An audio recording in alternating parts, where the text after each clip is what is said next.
सभी भक्तों को राधे राधे। आज पापांकुशा एकादशी है। आज जो है इसकी मैं आपको कथा भेज रहा हूँ, ध्यान से सुने। युधिष्ठिर जी ने पूछा, हे मधुसूदन, अब आप कृपा करके बताइए कि अश्विनी के शुक्ल पक्ष में किस नाम की एकादशी होती है और उसका महात्म्य क्या है।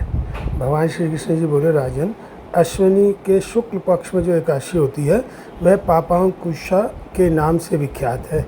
वह सब पापों को हरने वाली, स्वर्ग और मोक्ष प्रदान करने वाली है, शरीर को निरोग बनाने वाली तथा सुंदर स्त्री, धन तथा मित्र देने वाली है। यदि अन्य कोई कार्य के प्रसंग से भी मनुष्य इस एकमात्र एकादशी का उपवास करता है तो उसे कभी भी यम यातना सहनी नहीं पड़ती।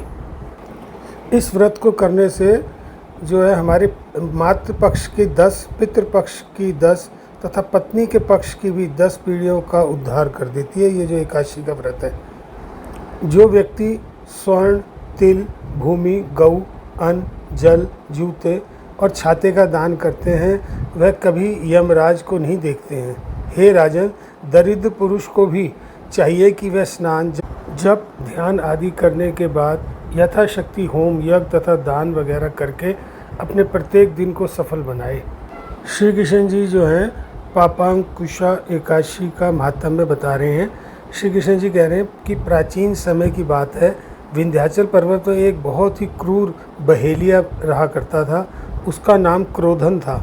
उसने जीवन भर निर्दोष पशु पक्षियों और जीवों की हत्या की थी।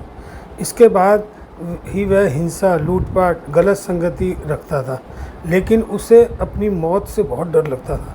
बुरे कर्मों में जीवन व्यतीत करने की वजह से जब उसका अंत समय आया तो यमराज के अति भयानक दूत उसे अपने साथ नरक ले जाने के लिए आ गए। जब उसे दूत देखने शुरू हो गए तो वह समझ गया कि अब उसका अंत करीब आ गया है। तब वह ऋषि अंगारा के आश्रम पहुंचा। वहां जाकर उसने ऋषि से प्रार्थना की कि आप मेरी सहायता कीजिए।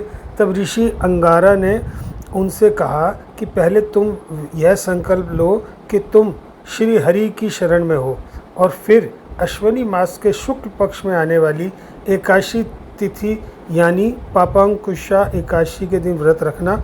इससे तुम्हारे सारे पाप नष्ट हो जाएंगे, जिससे तुम्हें जो है नरक नहीं भोगना पड़ेगा। ऋषि के कहने पर क्रोधन ने इसी विधि से व्रत किया। इस व्रत के प्रभाव से उसे यमराज के दूतों से मुक्ति मिली और श्री हरि की शरण प्राप्त हुई। तब से ही पापांकुशा एकादशी का व्रत किए जाने लगा। जो लोग भी अपने पापों से मुक्ति चाहते हैं उन्हें इस दिन व्रत जरूर करना चाहिए और कथा जरूर सुननी चाहिए। बोलो ओम नमो भगवते वासुदेवाय। ओम नमो भगवते वासुदेवाय।